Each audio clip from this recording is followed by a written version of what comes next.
Respeito é ponte, é construção, valor à vida, libertação. Somos semente, somos farol. Quando a alma escolhe ver o sol. Dando continuidade à nossa série especial sobre perfis de agressores e suas vítimas, hoje falaremos de um tipo de agressor que, muitas vezes, ele não levanta a voz, não agride fisicamente no início, mas ele domina pela mente, pelo medo e pela restrição da liberdade. Estamos falando do agressor controlador.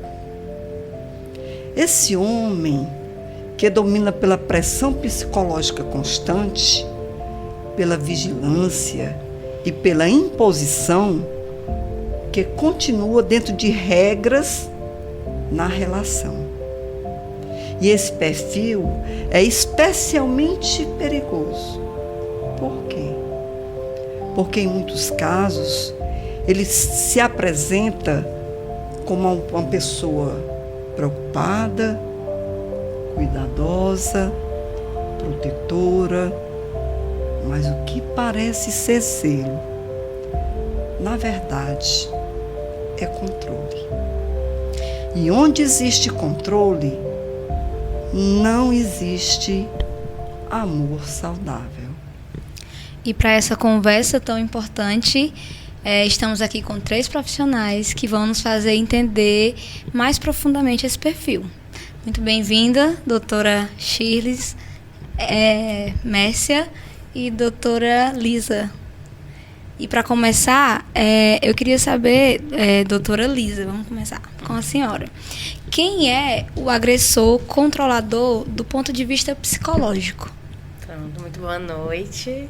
Olá a todos e todas que estão em casa, a essas convidadas, essas pessoas maravilhosas, agradeço o convite imensamente para falar de um assunto tão importante, Do ponto de vista psicológico, esse agressor controlador é uma pessoa muito insegura emocionalmente, E ela busca essa segurança emocional através do controle de outra pessoa, Geralmente a pessoa que está ali na convivência, no relacionamento amoroso, Mas pode haver também em outras relações. Então a gente vê que esse perfil muitas vezes aparece nas amizades, aparece no trabalho, aparece na relação entre pais e filhos, entre irmãos. Então todas as relações pode acabar atravessando essa questão do perfil controlador. Mas principalmente no relacionamento íntimo, que às vezes não pode nem ser chamado de amoroso, mas é um relacionamento íntimo, afetivo, esse perfil aparece nessa tentativa de controlar a outra pessoa. Porque qualquer mínima frustração ou expectativa que não é alcançada, que a pessoa sai da expectativa desse agressor, há uma punição, porque ele se desregula. Então, ele espera que a pessoa aja de acordo com o que ele acha que é importante, do que ele acha que é certo, do que ele acha que é errado. E aí, esse controle, ele não aparece de uma forma explosiva, de uma forma explícita logo de cara. Ele vai aparecendo aos poucos. Então, é quando no namoro, falando desse relacionamento a 2, no namoro a pessoa já, mas tu vai com essa roupa, aquela outra ficou tão bonita, é mais coberta, aquela outra, aquele batom combina mais com você, não é tão chamativo. Começa de uma forma bem sutil, E aí ele vai percebendo que a pessoa com quem ele se relaciona não está percebendo, vai deixando, e aí esse controle começa a aumentar. Então, é algo que, na maioria das vezes, é consciente, E a pessoa vai percebendo e vai criando essas técnicas de controle, vai criando esses mecanismos para poder que o outro aja de acordo com a expectativa dele. Muito obrigada, doutora. Eu vou me dirigir à Mércia. Mércia, como o comportamento controlador aparece no homem e na mulher? É interessante porque homens e mulheres, embora exerçam e pratiquem esse tipo de controle dentro de uma relação, passa também pelo tipo de educação que tiveram, inclusive pelas aceitações. Por exemplo, a mulher ela usa muito mais da questão emocional. Então, ela usa muito de constranger o parceiro, com o sentimento de culpa, com cobranças excessivas, com a dependência emocional, que aí ela exige que ele dê um suporte para ela, porque ela se mostra muito abalada se não for com ele. Já o homem, ele mantém esse perfil mais de poder, de controle de outra forma, né? Que parece ser mais consciente. E o que é pior, no caso masculino, é o machismo estruturado. Porque aí a questão que passa a ser muito mais aceito e bem visto, as mulheres principalmente se submetem mais a esse tipo de relacionamento sem ter consciência de onde isso pode levá-la. Por quê? Porque a mulher se sente segura, porque o homem parece ser protetor, ser cuidadoso, parece antever problemas, e aí, olha, não ande com essa pessoa, que essa pessoa pode lhe conduzir, ela tem uma inveja de você. E aí ele vai cercando essa mulher de uma forma que parece que ele está cuidando. Mas não é cuidado nem é zelo. É justamente um abuso de poder que ele está exercendo através do emocional abalado dessa mulher. Porque o que torna tanto mulheres como homens vítimas desses tipos de relação é justamente a fragilidade emocional. Porque não significa que eles sejam totalmente fragilizados. Não.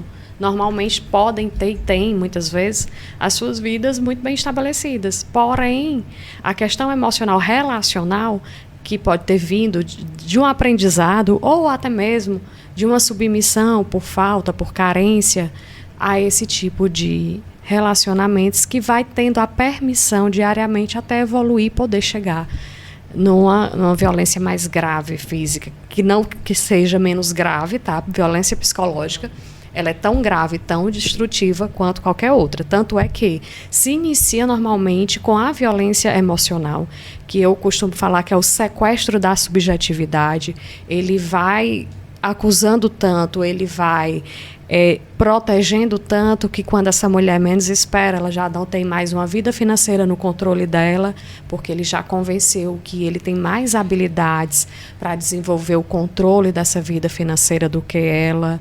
Ela já não tem mais o ciclo de amizade, até mesmo familiar, que antes ela tinha, porque ele já convenceu que aquelas pessoas não eram pessoas positivas para a vida dela. E aí, quando menos espera, ela está sozinha e naturalmente deprimida, porque não é natural nosso, principalmente da mulher, que é muito relação, está a parte de tudo isso. E aí eu falo que o pior sequestro é o da subjetividade, que é quando ela perde a identidade e passa sempre a querer corresponder, e é uma busca incansável, porque ele sempre vai estar exigindo mais e mais e mais. Então, doutora Chiles, eu queria saber se, juridicamente, quando que esse comportamento ele passa a ser crime, a ser uma violência? Quando ele passa já a magoar o sentimento da mulher, né? Digamos, quando ele começa a ofender, né? Com humilhações, né? E aí a mulher se sentir já bem para baixo em relação ao seu emocional, né? Porque isso abala muito. E aí teve alteração no nosso Código Penal em relação a crimes, né? Em relação do emocional, que é a violência psicológica. A Lei 14.188/2021, ela teve essa alteração do artigo 147-B, onde ele fala desse emocional que consiste em causar um dano emocional à mulher. Ou, né, no caso, um desenvolvimento perturbador, e tem as sanções nela. E aí teve também a outra alteração, que já foi agora, recente, né, que foi agora pela Lei 14.994, que foi 2024, que alterou já um artigo 121A, né, do Código Penal Brasileiro, que foi o feminicídio, não é isso? E a Lei Maria da Penha, que é mais específica nesses casos, que aí é onde a mulher procurar, né, a delegacia da mulher, fazer um boletim de ocorrência, onde vai ter as suas restrições em relação ao homem, mas isso vai depender muito da mulher, onde ela vai querer se sair de toda esse controle emocional, né, do que o homem faz com ela. Porque às vezes tem muitas mulheres que estão apaixonadas, que têm medo de tentar a vida só, né, e de largar aquela pessoa pelo aquele sentimento de afetividade e pelo aquele costume que já vem martirizando por muito tempo, né? Então, isso são o que juridicamente está na proteção em relação a esse tipo de crime, né? Quando ela figura um crime,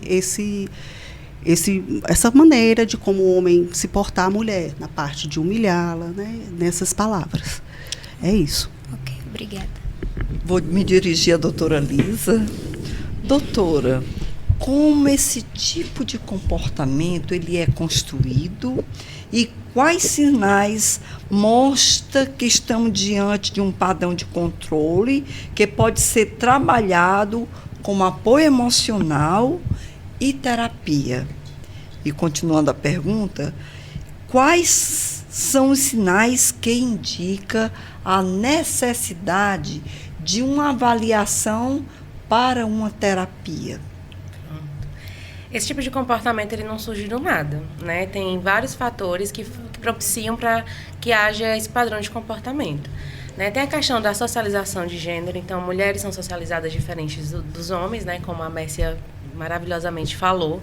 Tem a questão do contexto familiar.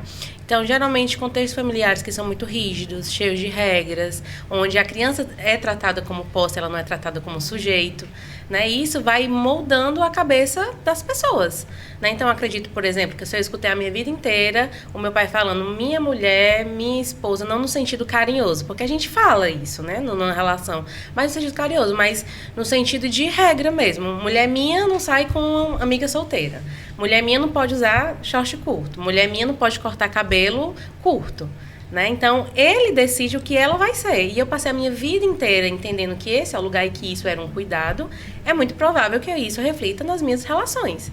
Que eu vá reproduzir esse modelo de afeto, esse modelo de relacionamento nas minhas relações futuras, né? E entender que um relacionamento não está ali no lugar de troca, mas no lugar de quem possui quem. Né? E que eu, na verdade, tenho que ser uma posse da pessoa que eu estou. Ou que a pessoa que eu estou é minha posse. E aí fica nesse modelo, né? E isso também é muito reforçado pela sociedade que a gente vive. Nas músicas, nos filmes, nas novelas, nas conversas dos nossos pares. Então, eu lembro muito, eu estava vindo para cá e eu lembrei muito da música antiga do Aviões do Forró. Quem ama, cuida.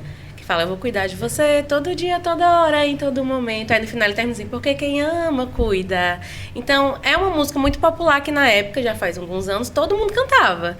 E aí ele é um homem cantando para uma mulher, né? A gente entende dessa forma.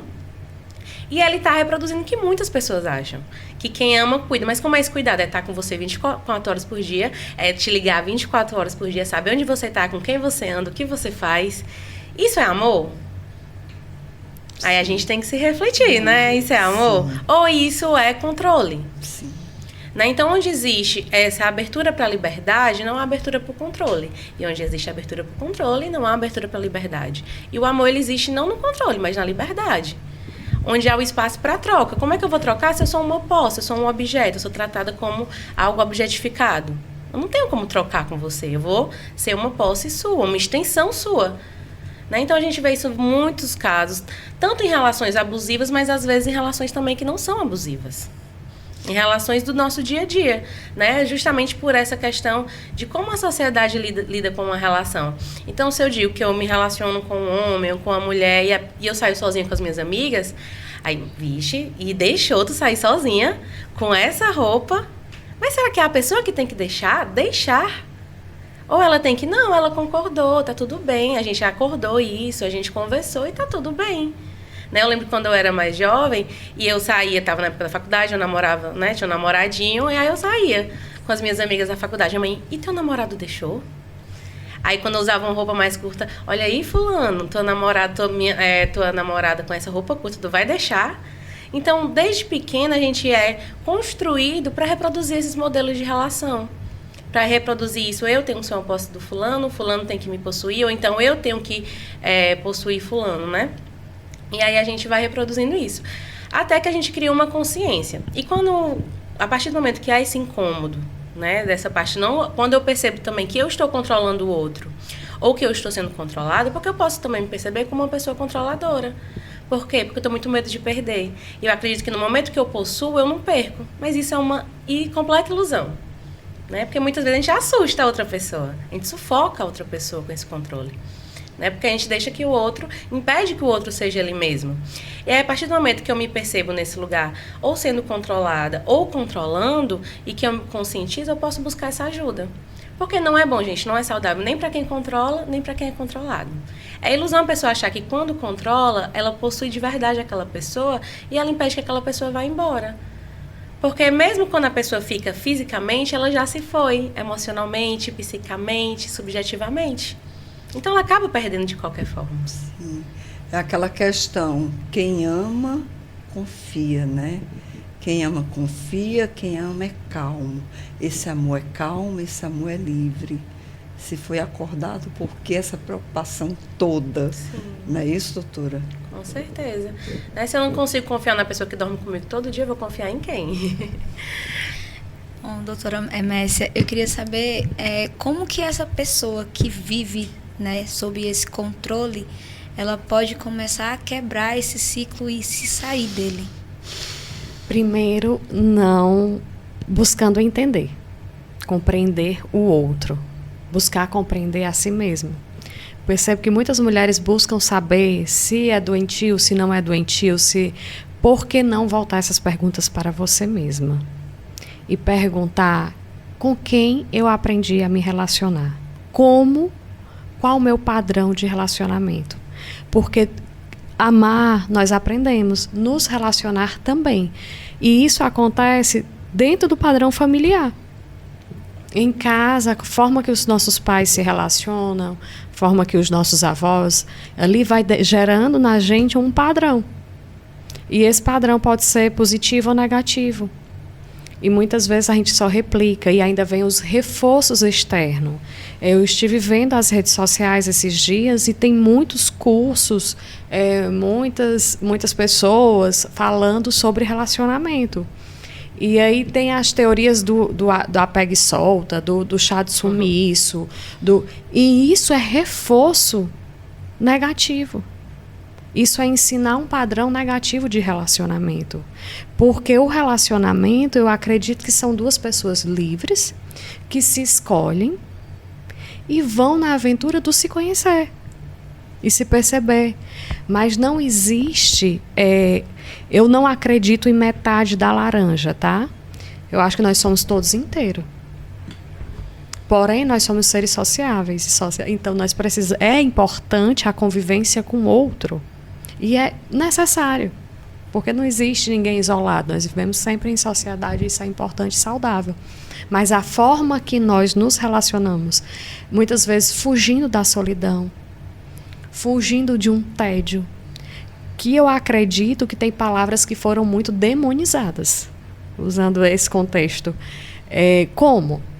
Que solidão é ruim. Às vezes a solidão é necessária. É ela que lhe leva para o seu ponto de equilíbrio. E ninguém, por ter um parceiro ou parceira, tem garantia de que não estará só. Então é algo que nós precisamos conviver. É também com essa solidão. E também não romantizá-la, para não passar muito tempo dentro dela. Como muitos alegam também e romantizam a solitude. É um pouco complexo o que eu falo, principalmente quando a gente fala para muitas pessoas que estão nos ouvindo e podem ouvir e entender de diferentes formas. Mas eu acho importante também sabermos conviver com os sentimentos ruins e entender que a partir deles, se enfrentamos, se paramos para identificar com clareza e sem julgamento, vai nos trazer muita orientação para vermos de fato as coisas como elas são e não como gostaríamos que fosse. Porque todo o contexto de relacionamento abusivo ele passa por muitas ilusões, para não falar por muitas mentiras. Que são mentiras que contamos para nós mesmos a partir das nossas expectativas e que o outro também nos ajuda a fortalecer. Sobretudo se esse outro tem um perfil dominador, abusivo, Porque aí começa a fazer os pactos. Não fale para ninguém que a gente faz isso, ou que você fala isso, ou que eu fiz isso, porque vai nos expor. E aí, quando a mulher pensa que não, ela está vivendo cheia de mentira. Você não usa mais essa roupa por quê? Não gosto mais, eu percebi, mas não é, porque o outro já lhe acusou tanto por você usar aquela roupa que de fato você começa a se incomodar com aquilo. E essa lei do silêncio que normalmente acompanha relações abusivas, que o abusador controlador, ele vai sempre também falando para a mulher como ela deve agir ou não, e uma das coisas que ele faz é a importância de estabelecer silêncios. Por isso que é tão desafiador para a mulher sair de relações abusivas. Porque é como se ela estivesse dentro de um cativeiro e ali todo dia ele estivesse dando reforços de como ela tem que pensar, sentir, agir e ver. Então ele está gerando todo dia de formas, começa de forma pequena e vai aumentando. E nós vemos isso até em estudos, quando usam animais. Quando usa um rato, quando usa para poder ver quais os estímulos que ele reage, que ele não. Isso também acontece nas relações. Pior ainda, isso acontece dentro de relacionamentos. E aí são formas que a gente aprende, certo ou errado. Então, o importante é identificar os incômodos, saber que a dor vai existir de uma forma ou de outra. Então, tente se fortalecer e tente buscar pelo menos uma dor diferente. Aquela você já conheceu? Já está tempo demais ali? Então sai. Sai e busca o sentido depois. Porque na hora não vai fazer sentido. É não lutar contra a dor.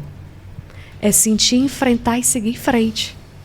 Porque sempre há um novo dia, há um novo caminho, há novas oportunidades. Tanto para ser feliz como não. Mas tudo vai passar, tudo passa. Então, esse lado eu já conheço. Corra para conhecer o outro. E que bom a resposta. Mas vamos lá, doutora Lisa. Quando uma pessoa ela resolve ter alguém na sua vida, claro, a doutora já falou, tem que ter acordos, né? Porque alguém vai se limitar de uma conduta que era diferente quando ela era solteira, né? E já ocorreu casos que eu já vivenciei de amigas casadas que quando eu ia na casa fazer uma visita, o seu companheiro se sentia altamente irritado, não queria a minha presença lá. Nesse caso, é o chamado exagero desse limite que houve uma concordância que ultrapassou? Eu acredito, assim, que esses acordos, eles precisam ser bons para as duas partes, né? Não pode ser bom só para mim e nem para você. Nesse caso, por exemplo, de eu querer privar a pessoa de ter relações sociais, né? De ter amigas, de ver a família, que acontece muito esse controle. É um primeiro passo que a gente consegue observar na maioria dos relacionamentos abusivos. Porque quando eu isolo a pessoa, dificilmente ela vai refletir sobre o que está vivendo. Porque às vezes a gente está passando por uma situação e a gente vai conversar com a nossa amiga e ela fala, mulher, isso aqui não está certo, não. Mulher, isso aqui que está vivendo não está te fazendo bem. Cadê aquela Lisa que eu conhecia, que não existe mais? Então, muitas vezes, essas nossas amizades que nos alertam para o que a gente está vivendo. Então, a pessoa que se coloca nesse lugar de agressor, né, de abusador, ela não quer que tenha interferências externas, porque ela acha, né, ele acha que qualquer pessoa vai poder alertar ou vai roubar aquela posse dele. Né? Então, tenta controlar essas relações sociais, não precisa trabalhar, porque eu te sustento, mas na verdade será que é um sustento ou é mais um controle, né? Não precisa ter nenhuma renda, você fica aqui, eu banco você de tudo, né? Aquele lugar do homem provedor, muitas vezes, só que muitas vezes é travestido desse controle, né? De não dar essa autonomia para outra pessoa. Ah, não, começa a diminuir a família. Ah, teu irmão não presta, ah, tua mãe é metida demais. Ah, essa tua amiga fica com várias pessoas, não é uma boa companhia para você, né? Então, começa a colocar defeito em todo mundo para poder controlar com quem aquela pessoa fala. Aí tu falou, curtiu uma foto de fulano, seguiu ciclano. Isso é controle. Né? Não dá autonomia para aquela pessoa. E aí é importante falar também que essa vítima, a pessoa que está sendo, né, que está nessa relação onde há muito controle, ela não está lá porque ela é fraca. Muitas vezes ela cresceu sendo podada. Ela foi ensinada a obedecer, a não questionar regras, né, a sempre cumprir. Então, vem de uma família muitas vezes rígida também, né? Vem de uma família onde ela, não, você não pode falar alto com os seus pais, você tem que respeitar os mais velhos. Isso são valores muito bons, mas que quando levava ao excessivo, a pessoa não tem um pensamento crítico. Ela só é ensinada a obedecer. Né? E muitas vezes são pessoas leais, pessoas que são amorosas, pessoas confiáveis. Só que isso, ao invés de ser aproveitado e valorizado pela pessoa com que elas estão se relacionando, isso é usado contra ela. Né? Isso é atingido e levado para um ponto de fragilidade. Né? Então, é importante ver também como isso afeta essa vítima. Né? Que ela vai deixando de ser ela mesma, vai perdendo o brilho. Eu atendo muitas mulheres que estão nessa situação que perguntam: qual a sua cor favorita? Não sei. Qual a comida que você gosta de comer? Eu não sei, eu só faço a comida que meu marido gosta. Eu nem lembro qual foi a última vez que eu comi uma comida que eu gostasse mesmo. Que roupas você gosta de vestir? Não sei, a pessoa perde totalmente a sua identidade. Tudo, os seus gostos, o que assiste, o que veste, com quem anda, com quem fala, que horas sai de casa, que horas volta, tudo isso é controlado pelo outro. Então a pessoa não é mais ela mesma. Tá bom, doutora, muito obrigada. Vamos direcionar agora para a doutora Chiles. No caso de um perfil desse aqui estamos comentando, né? Quando pessoas lhe procuram para a questão jurídica, de defesa, se você, doutora, a senhora, já presenciou um caso de alguém lhe procurar para essa defesa no caso de uma agressão, ou se não foi a doutora que foi constituída, foi um colega seu que às vezes comentam, como é o comportamento desses agressores? Comportamento que eu digo assim, esses mais citados para que haja uma defesa. Olha, nunca eu cheguei a ser procurada na parte do agressor, né? Mas foi da vítima. Mas participei de muitas audiências em relação da Maria da Penha, né? E quando eu via o agressor dentro da sala de audiência, é como se tivesse visto uma pessoa de outra face, né? Não era aquilo que o juiz lia ou o promotor lia na hora da audiência para fazer as perguntas, né?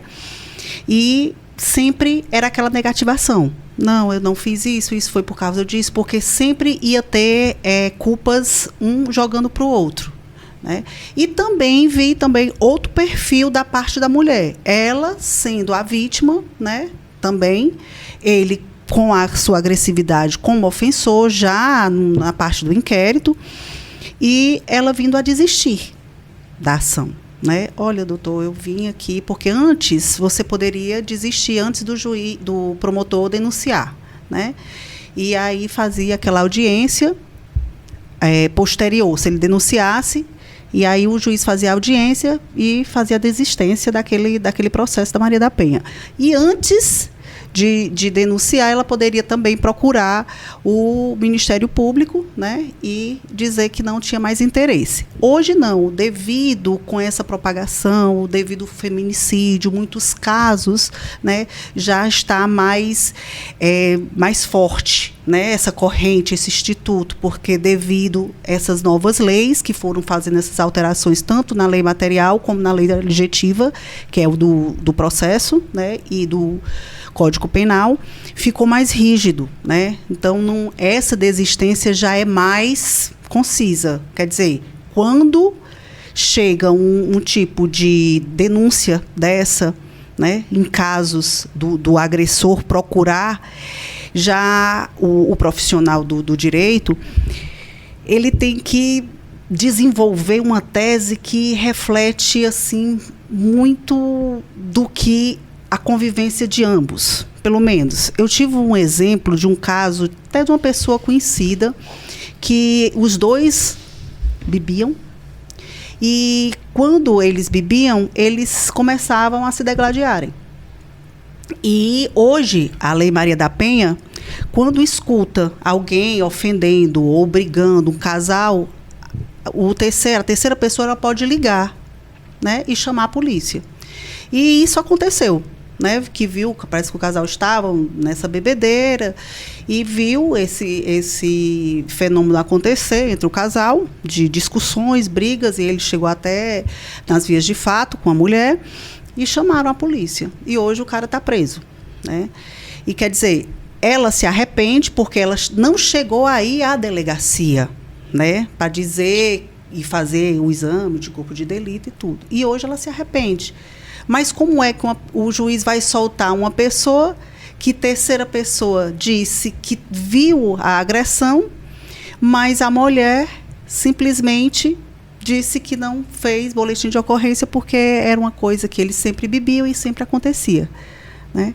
Então você vê que o homem fica mais restrito a uma defesa, porque fica até o operador do direito se ligar a fazer a defesa dele.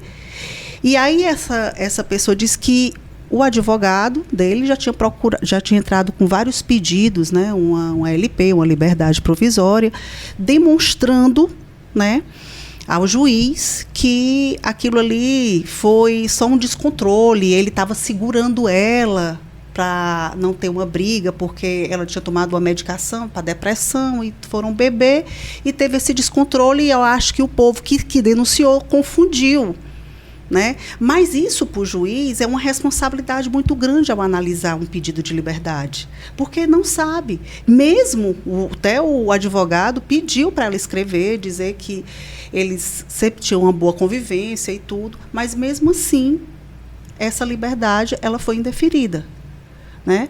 Então, essa dificuldade, até mesmo para quem vai analisar, o juiz que está do outro lado, a responsabilidade é grande, porque sabe lá se um descontrole desse não vai para uma via de fato pior, uma morte, um feminicídio, não é isso? E a responsabilidade desse juiz, do Estado em si, né? Então, hoje, ele passa, tá? Ainda continua presa essa pessoa, e a mulher está com as filhas, teve que sair do local, né? Foi morar com a sogra. E aí, me diga uma coisa, a dificuldade maior que tudo que passa o operador do direito para uma defesa dessa é para onde essa pessoa vai. Se eles não têm mais a casa, se ela passou a morar com a sogra, e como é que fica isso? Né? Então, tudo nessa parte tem que ser analisado.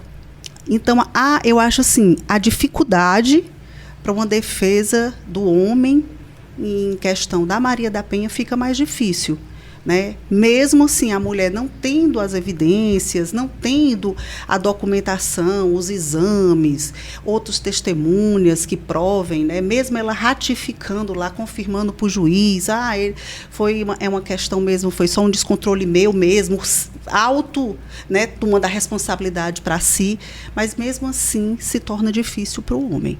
Então, para os homens ou para a família, ou as mulheres que estão assistindo esse canal, vocês têm que ver bem essa relação entre casal quando chegar já nas vias de fato dessa, né, em relação um com o outro, né, para que não aconteça isso e ficar essa dificuldade. Porque o que eu ouvia dizer é que muitos homens, quando chegavam dentro da sala de audiência, diziam a lei só pune para a mulher, só protege a mulher.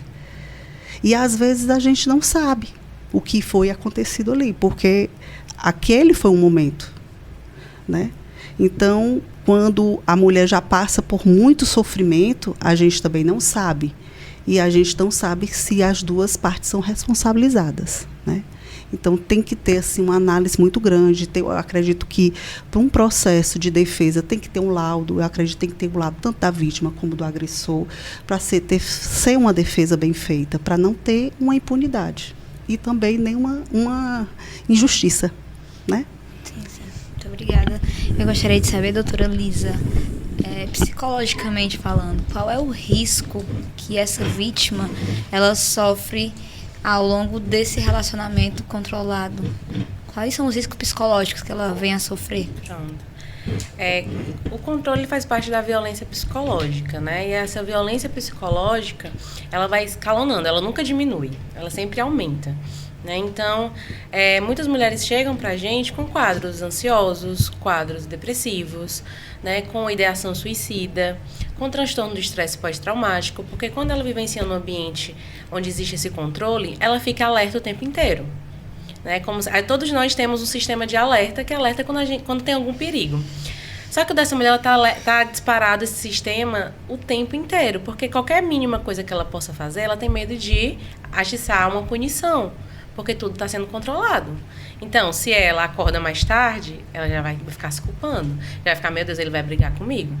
Então, muitas mulheres já ficam com medo quando vê o carro dele chegando.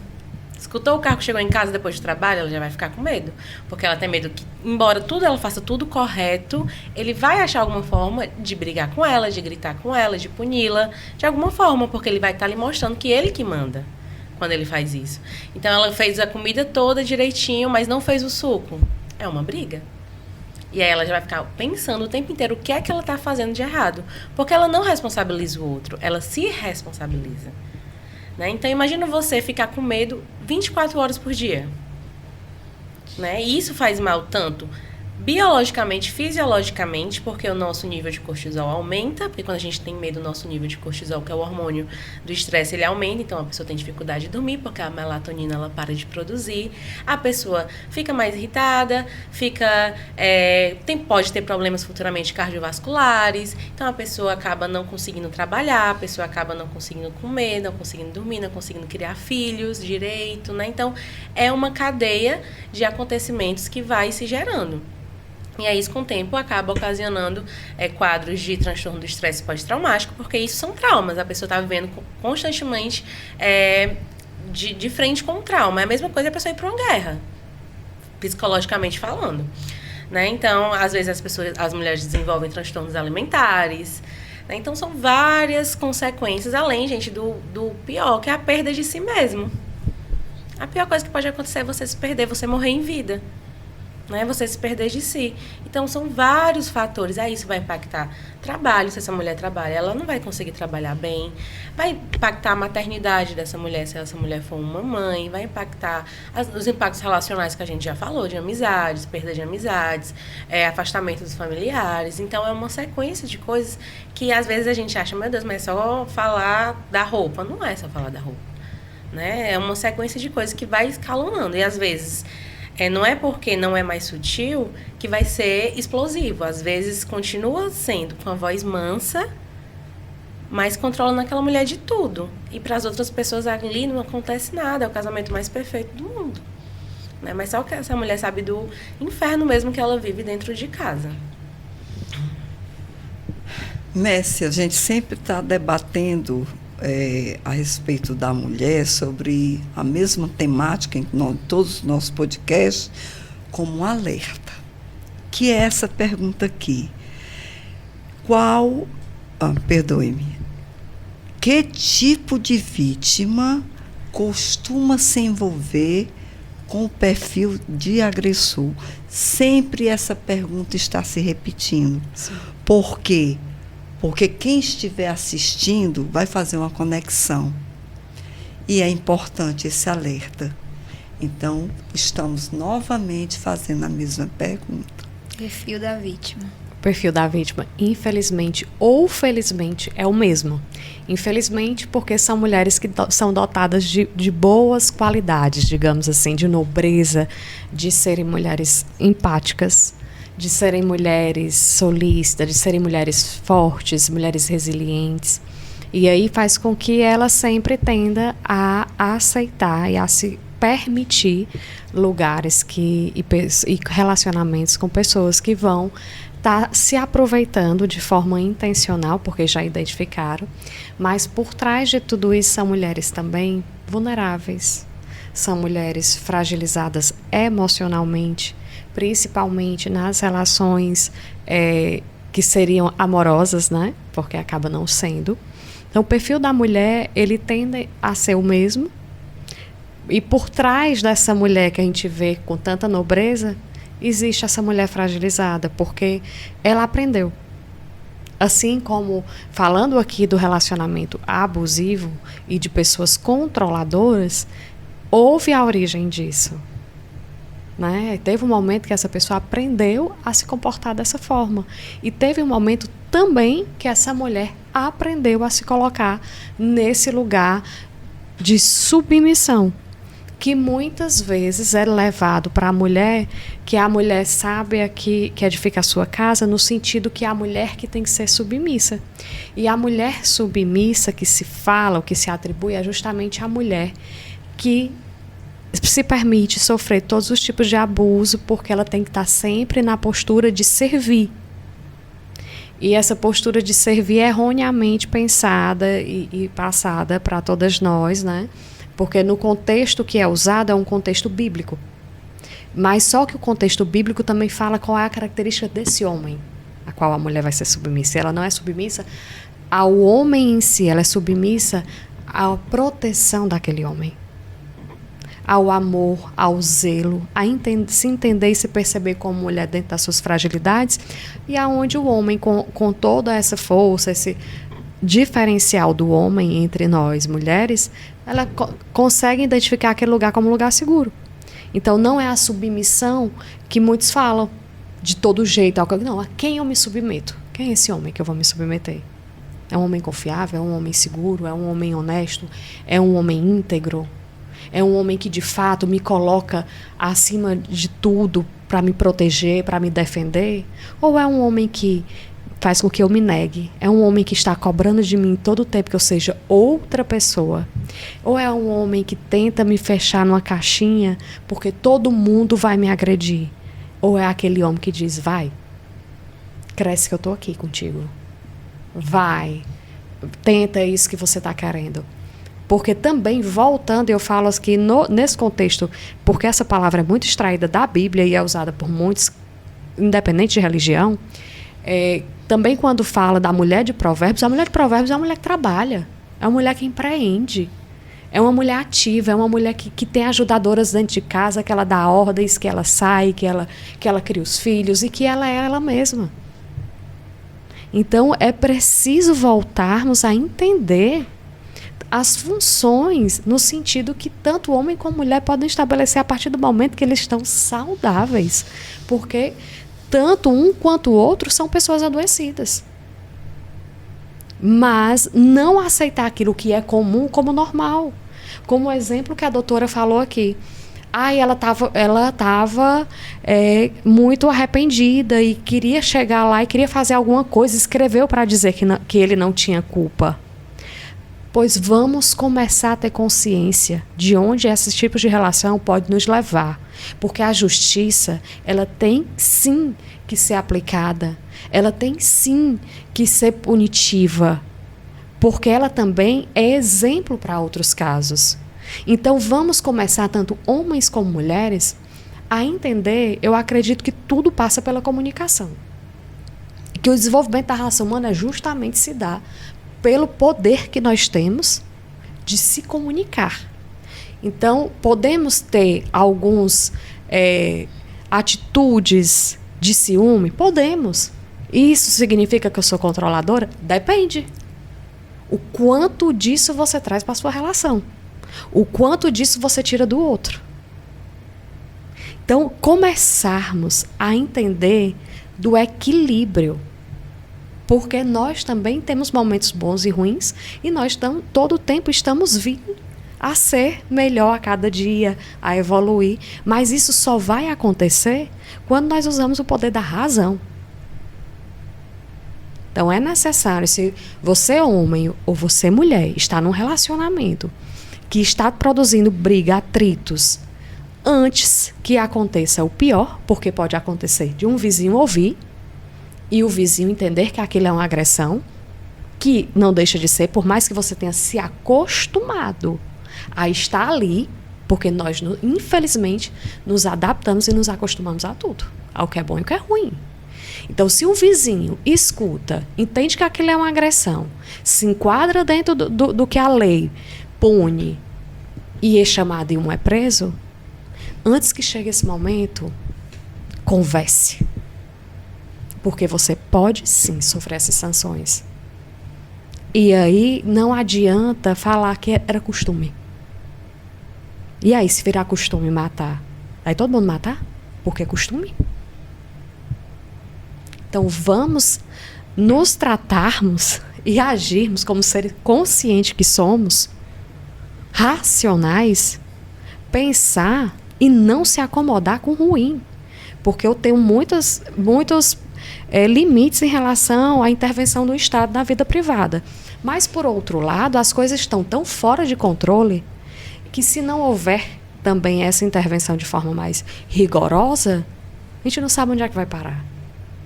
Porque é justamente o medo do ser punido que faz a gente recuar de muita coisa. Então, abram espaço para conversa, porque pode um dia sair do controle e aí não vai ter mais a mulher para dizer que pode ou que não pode, nem o homem para dizer que matou ou que não matou, que agrediu ou que não agrediu. Aí já não estará mais na ação deles, no poder deles, estará no poder da justiça.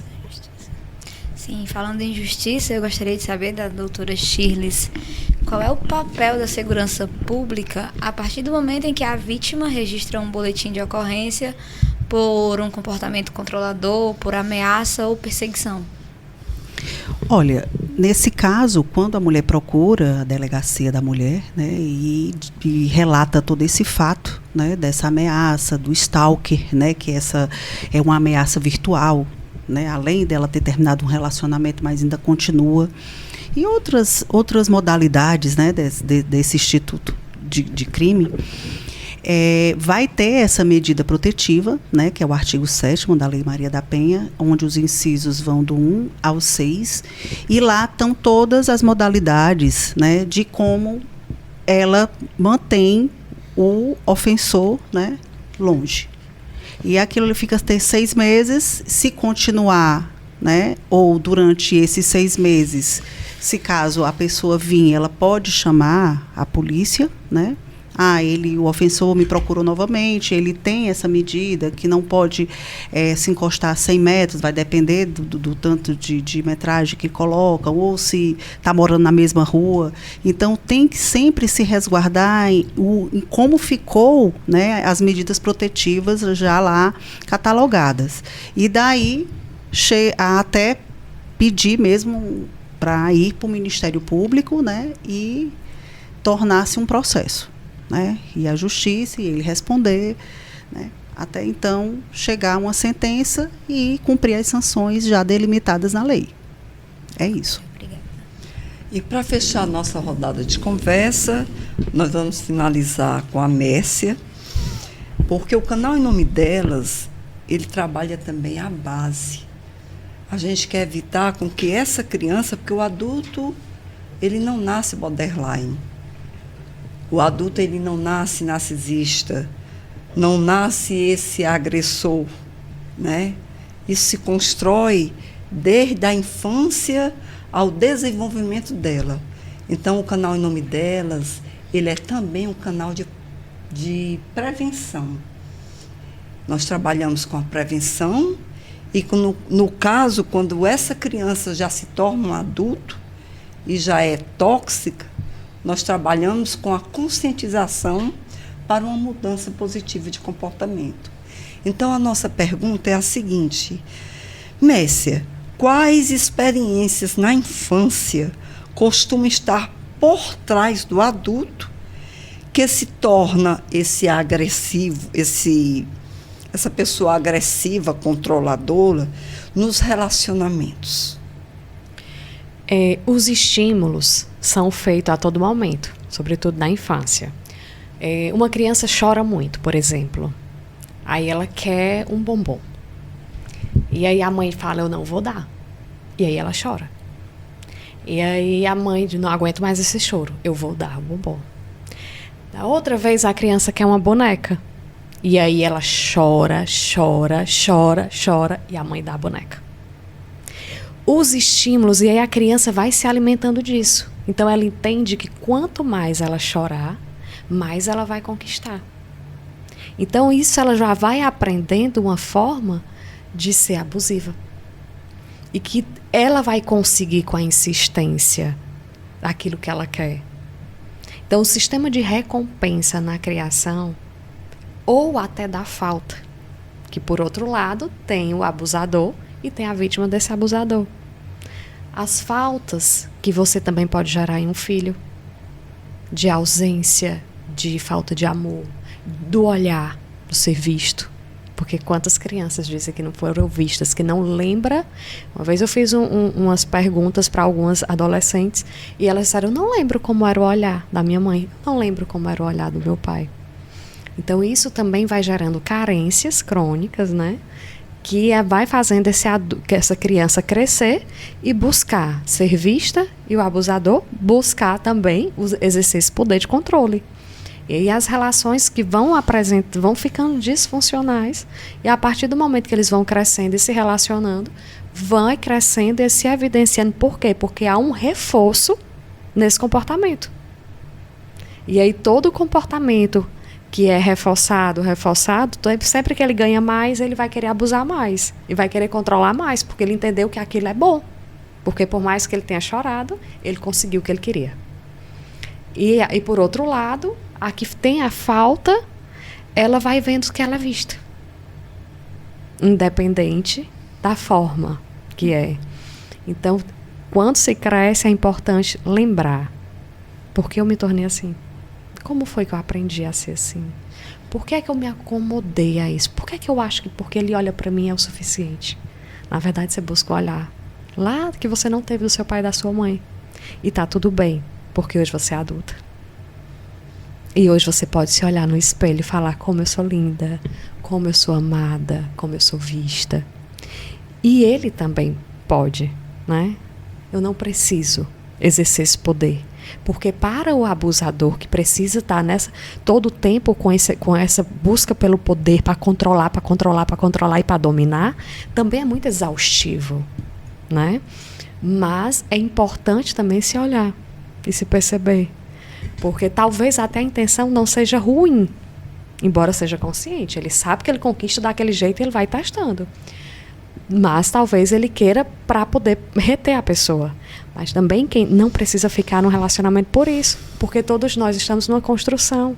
E às vezes até o distanciamento é que vai impactar na aquisição de um novo comportamento. Tanto na vida de um quanto na vida do outro.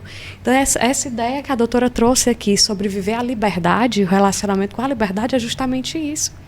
É você se reencontrar e perceber que mesmo assim aquela pessoa é o seu amor. E que vocês vão superar isso juntos, de forma que um vai mudar aquilo que tem que ser mudado e o outro também.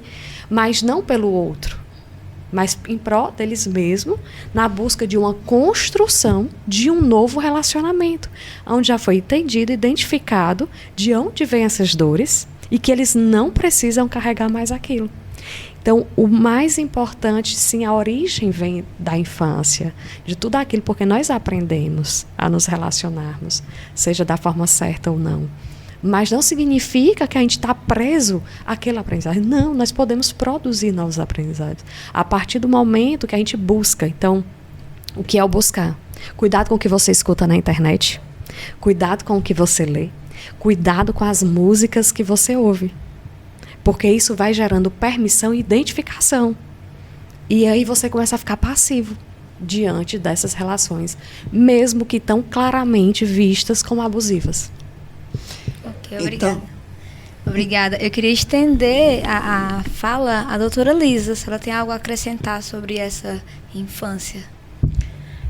Eu acho que já foi muito bem falado. Acho que eu queria direcionar mais nesse final minha fala às pessoas que estão nos assistindo, né, que podem ter se identificado ou com a questão de ser uma pessoa controlada ou uma pessoa que controla as outras pessoas, né, ou controla pelo menos uma pessoa. O controle, ele acontece pro controlador em vários níveis, né? Tem vários níveis de controlador. Tem aquele controlador que se percebe sendo controlador e tem até um nível de sadismo e quer realmente fazer com que a outra pessoa sofra. Tem aquele que não percebe o que está acontecendo, está só reproduzindo e não tem um nível alto de consciência. E tem aquele que tem nível e se incomoda com aquilo e busca ajuda, né? Então, se eu percebo que eu estou nesse lugar, que eu saiba buscar ajuda. Né? Não, a gente não está aqui no lugar de punir, de apontar, a gente está no lugar de transformação da sociedade, das relações. Né? Porque, como já foi dito várias vezes, não é bom para ninguém. Não é bom estar nesse lugar de controle. Mas entender que esse lugar onde eu estou tentando controlar as pessoas está ferindo mais do que eu sou ferido. Né? E que em níveis altos isso pode ser responsabilizado juridicamente. Né? Então, tem esses níveis que vão escalonando. E para a pessoa que está nesse lugar, que às vezes nem se identifica tanto, mas perceber que a confusão, será que já é um sinal? Não necessariamente eu preciso estar nesse lugar para buscar ajuda, mas se eu já tenho alguma dúvida, eu posso buscar ajuda. Posso buscar ajuda de uma psicóloga, posso buscar ajuda num equipamento de proteção das mulheres, né? E saber, buscar conteúdo, buscar conhecimento, como a Mércia estava falando, é de extrema importância.